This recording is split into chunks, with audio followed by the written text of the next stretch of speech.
സമ്മതിച്ച കാലഘട്ടത്തില്ല. എന്തോ ഭാഗ്യ സൈനാത്തൊക്കെ ഇംഗ്ലീഷ് അറിയാത്ത ഓളെ നല്ലോണം പഠിച്ചാട്ട് ജോലിക്കുള്ള കുട്ടിയാണ്. ഇത്ര ചെറുപ്പത്തിലോ? ആ ഓൾക്ക് ജോലി ഉണ്ട്. അങ്ങനെ കാര്യം കുട്ടിയാണ്, അല്ലാതെ എന്റെ മാറി ഞാൻ നടക്കല്ല. ജോലി ഉണ്ട് നിന്റെ ഓളെ വിടരുത്. ഇനിയിപ്പോ ചില കുട്ടി എന്താ വേണ്ടിരുന്നോ? ഓള് ജോലി കഴിഞ്ഞ് വരുമ്പോ ഓളെ വളക്കണം. അതിന് ജാതി ഒന്ന് മെനായിട്ട് പോകണം. ഒരു കാര്യം ചെയ്താ ഇൻസ്റ്റോടൊന്നും ആദ്യമേ വേണ്ടല്ലോ. ഇത് വെച്ചാ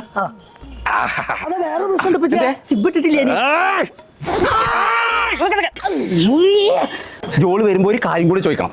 എങ്ങനെ ഇത്ര പെട്ടെന്ന് ജോലി കിട്ടിയെന്ന് കൂടി അന്വേഷിക്കണം. ഓക്കെ അല്ലേ? ഇപ്പളാ സമാധാനം ഇത്. എന്നോട് ഒരു കാര്യം കൂടി ചോദിക്കണ്ട, എനിക്ക് എങ്ങനെ എത്രയും പെട്ടെന്ന് ജോലി കിട്ടി? ഇപ്പൊ ഓള് പഠിച്ച സ്ഥലം കിട്ടി. സബ്ക എന്നാ ഞാൻ ഒന്നും നോക്കണ്ട, നടക്കാം. സബ്ക പ്ലേ സ്റ്റോറിലും ആപ്പ് സ്റ്റോറിലും അവൈലബിൾ ആയിട്ടുള്ള ഒരു ആപ്പാണ്. ഇതിൽ 99 രൂപ അടച്ച് ജോയിൻ ചെയ്യുന്നവർക്ക് അൺലിമിറ്റഡ് ആയിട്ട് ഇന്റർവ്യൂസ് അറ്റൻഡ് ചെയ്യാം. നിങ്ങൾ ജോലിക്കൊന്നും അപേക്ഷിച്ചിട്ടില്ലെങ്കിലും കമ്പനികൾ നിങ്ങളെ